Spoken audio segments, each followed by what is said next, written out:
Iran अपनी जौहरी सलाहियत, uranium की अफसुदगी और एटम बम बनाने से दस्तबरदार हो गया।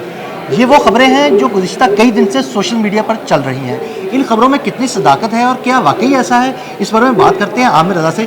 जी हाँ भाई, शायद ये एक सेहूनी लॉबी हरकत में आई हुई है और ये खबरें ज़ेर गर्दिश हैं कि शायद ईरान अपनी एटमी सलाहियत और एटम बम बनाने से दस्तबरदार हो गया है। इसमें कितनी सदाकत है? आंखें बंद करने से अगर बिल्ली भागती होती तो कोई कबूतर जो है वो बिल्ली के हाथों शिकार ना होता। इस वक्त ईरानी एटमी बिल्ली जो है वो पूरी दुनिया के लिए खौफ का बायस बनी हुई है। लेकिन इस पर मैं बात करता हूँ कि ये बातें क्यों फैलाई जा रही हैं और इसमें कितनी सदाकत है और कितना झूठ है। पहली बात तो ये है कि खौफ किस चीज़ का है। इस वक्त पूरी दुनिया डर रही है ईरान से, उस ईरान से जो 2000 माइल तक मार करने वाला मिसाइल बना चुका, जिस पर आपका पूरा मशरकी यूरोप, जिस पर इसराइल और जिसमें बहुत सारे ममालिक और भी शामिल हैं, मैं नाम नहीं लेता, चलें उनके नाम अदील भाई लेने नहीं चाहिए, उन तक वो मार कर सकता है।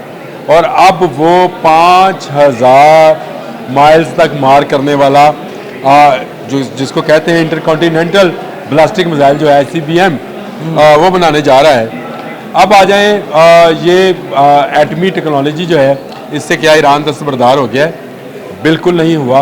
वो उस वक्त दस्तबरदार नहीं हुआ था जब इराक वॉर के बाद उस पर बहुत ज़्यादा प्रेशर था।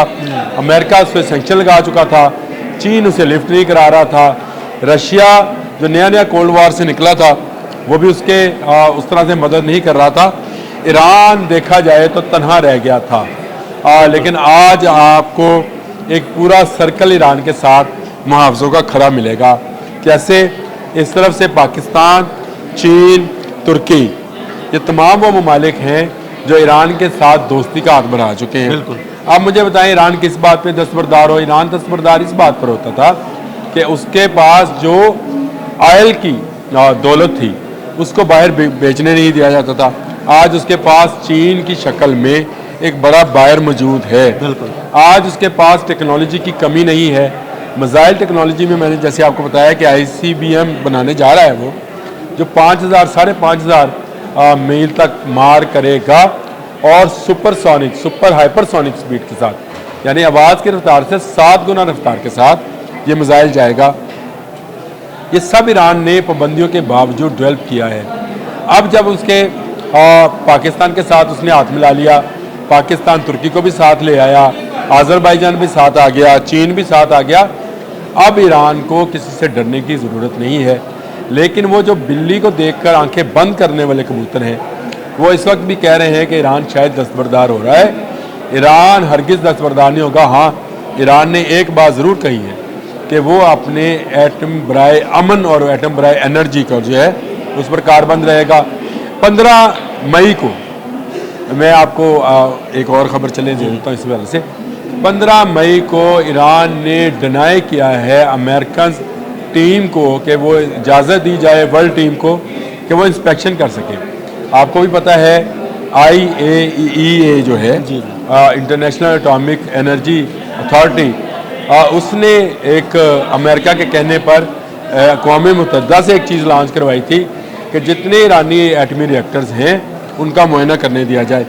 ईरान जानता है कि यही गलती सद्दाम हुसैन ने की थी इराक में, और जो अक़वाम मुत्तहिदा है जो कि मैं ये समझता हूँ कि बंद ही है अमेरिका की, और अमेरिका में उसका हेड ऑफिस है, उसके माहिरीन जो गए थे उनके रूप में CIA के एजेंट्स थे, जिन्होंने तमाम का तमाम वो लबादा, वो मुलम्मा जो इराक की आर्मी का चढ़ा हुआ था उसको निकाल कर तमाम सबूतों के साथ दुनिया भर में अमेरिका को दिया, और अमेरिका ने दुनिया भर की फौजियाँ इकट्ठी की और कहा आ जाओ, इराक में कुछ नहीं।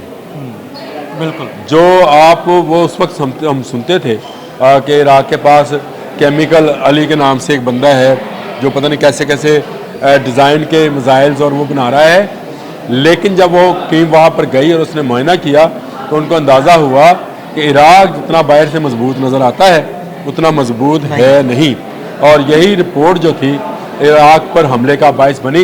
ईरान इराक के साथ जंग करता रहा है, वो इसकी गलतियों को, उसकी खूबियों को, उसकी खामियों को हमसे बेहतर जानता है। सद्दाम हुसैन की ये एक गलती जो उसने मान ली थी अक़वाम मुत्तहिदा के कहने पे, ईरान अब करने वाला नहीं है।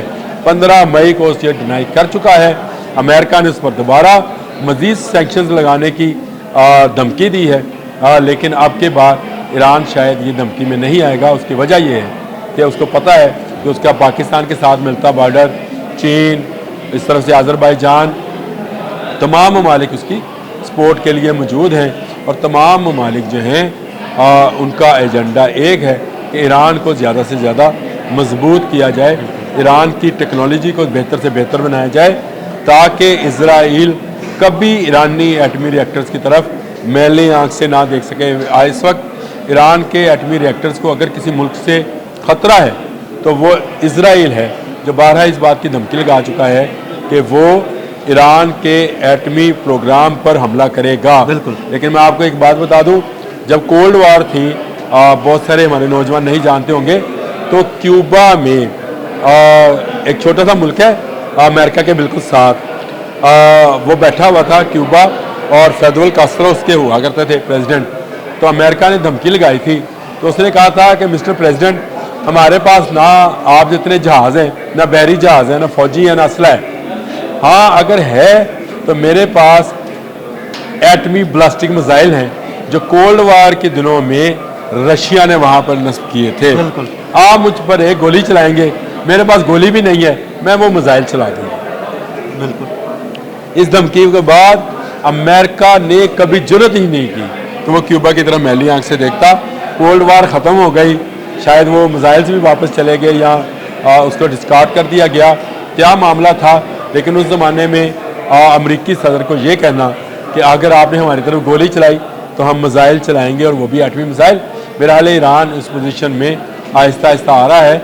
अगर वो पहले उसने कभी सर नहीं झुकाया, अब क्या झुकाएगा। वो लोग तो जज्बा शहादत से सरशार हैं और कभी झुके नहीं हैं, कभी डरे नहीं हैं।